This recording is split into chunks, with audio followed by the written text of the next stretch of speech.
Dan juga dalam sebuah hadis Nabi SAW juga beritahu akan diampunkan dosanya sehinggalah ke pangkal rambutnya. Maksudnya pada hujung-hujung rambutnya, daripada hujung rambut sehinggalah ke hujung kakinya. Dosanya semuanya akan diampunkan hanya dengan melalui sembahyang mandi sunat hari Jumaat. Rugi, besar rugi sebenarnya mun si bola. Dan kemudian di antara sunnahnya apabila seseorang itu lelaki lah, khususnya pada lelaki yang mananya bersiap-siap dengan keadaan pakaiannya yang sangat-sangat bersih, pakaian macam kita nak pergi jumpa TYP, sekarang kita nak pakai pakaian cepat camping, betul sih apatah lagi kita nak pergi berjumpa dengan raja, segala raja tu, mesti kita pakai pakaian yang paling smart. Sunnahnya adalah pakainya celah, potongnya kuku, potongnya misai, apa lagi, pakainya serban dan yang berwangi-wangian. Daripada rumah lagi dia pakai wangi-wangian dan menuju kepada hari Jumaat. Andai kata rumahnya dekat, maka disunnahkan kepada dirinya untuk berjalan kaki. Sebab apa? Setiap langkah ada dua hadis menceritakan tentang orang yang berjalan kaki untuk pergi ke masjid. Dalam sebuah hadis Nabi SAW itu setiap langkahnya akan digugurkan satu dosa, dan setiap langkahnya akan dinaikkan satu darjat, dan setiap langkahnya digugurkan satu dosa, dinaikkan satu darjat. Dan juga ada dalam sebuah hadis Nabi SAW juga beritahu setiap langkahnya yang mananya langkah untuk menuju kepada masjid untuk menunaikan solat, maka Allah Subhanahu Wa Taala akan jadikan setiap langkah satu maligai dalam syurga Allah Subhanahu Wa Taala. Mun rumahnya dekat dah. Mun rumahnya jauh, mun seberang mun. Yang paling dekat masjidnya situ. Contohlah dia diam di flat sebelah Petronas. Paling dekat masjidnya situ lah Dia pun jalan kaki daripada rumahnya. Lagi 10 minit nak sembahyang Zuhur, sembahyang Jumaat, barunya jalan kaki. Dia sampai situ dah habis sembahyang. Dia sampai situ dah habis sembahyang. Ibulah. Tapi munnya benar-benar kuat, munnya benar-benar semangat nak sembahyang, nak jalan kaki juga, makanya kena gerak awal. Munnya 12.40 sembahyang Jumaat, maka pukul 12 dia dah mula jalan kaki daripada rumah. Sampai situ dah lepuh, peluh. Tak ada masalah. Standby minyak wangi je.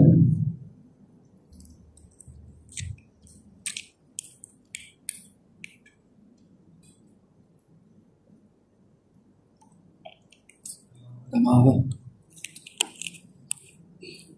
Dan kemudian mandi sunat yang seterusnya yang disunnahkan kepada kita oleh diri Nabi SAW ialah mandi pada 2 hari raya. Mandi pada 2 hari raya, iaitu Aidilfitri dan juga Aidil Adha. Itu selamat lagi lah. 27 hari bulan tu.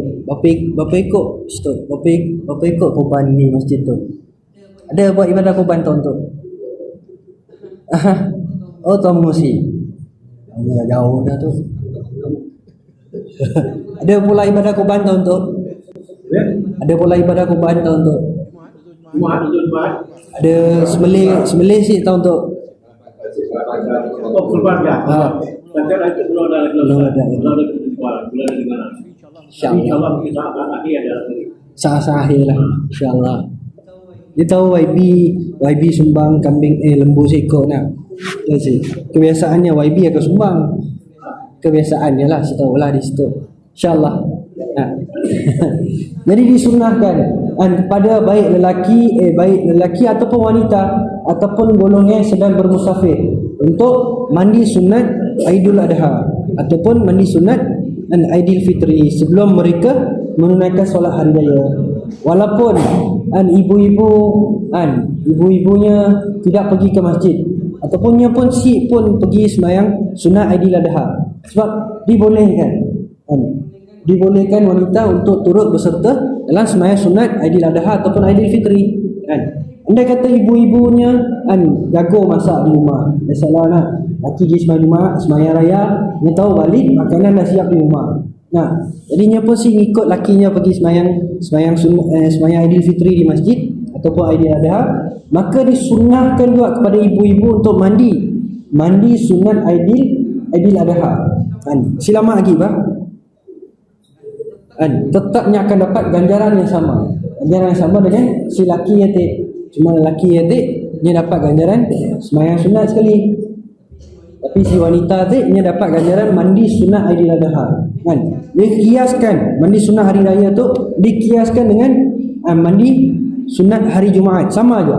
Ganjarannya sama. Dikatakan sebagai ia akan membersihkan zahir dan batin.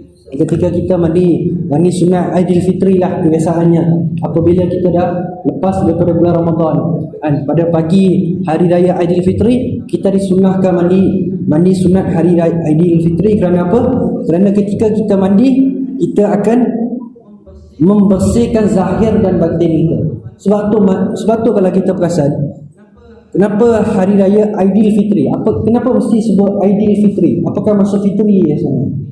Fitri itu adalah apabila seseorang manusianya kembali kepada fitrah, iaitu seperti mana? Seperti bayi yang baru lahir dalam keadaan fitrah. Apa maksud fitrah? Fitrah itu adalah dalam keadaannya bebas daripada segala dosa. Sebab tu ketika mana kita menjalani bulan Ramadan, dan apabila kita habis bulan Ramadan, maka dia seperti satu orang bayi yang baru lahir. Walaupun keadaan dirinya dah tua dah berkedut-kedut dah rupanya, tetapi keadaan dirinya seperti bayi yang baru lahir. Maksudnya dia bebas daripada segala dosa. Sebab itulah digelar sebagai Aidilfitri, iaitu fitrah, dia bebas daripada segala dosa. Boleh tak?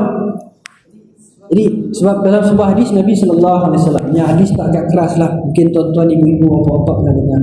Dan ketika mana suatu ketika Nabi SAW naik mimbarnya untuk membacakan khutbah, di setiap anak tangga Nabi SAW menyebut amin. Naik anak tangga kedua, Nabi sebut amin. Naik anak tangga ketiga, Nabi sebut amin.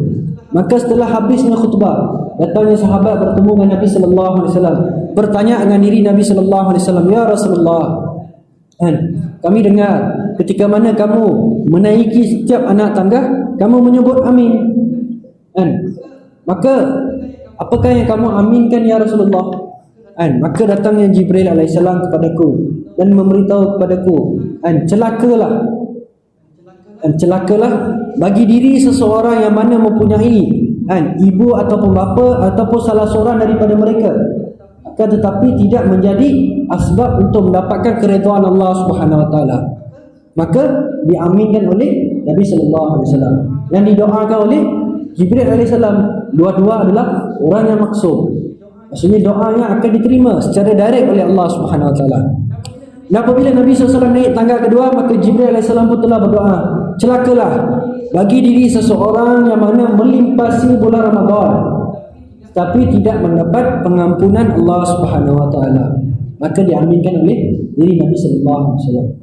Dan apabila Nabi SAW naik anak tangga yang ketiga, maka didoa oleh Jibril AS, celakalah bagi diri seseorang yang apabila disebut nama kamu tetapi tidak menyahut sebutan tersebut, iaitu bila disebut nama Nabi sallallahu alaihi wasallam yang tidak menyahut sallallahu alaihi wasallam, maka malaikat Jibril alaihi salam telah mendoakan celakalah pada orang yang tersebut.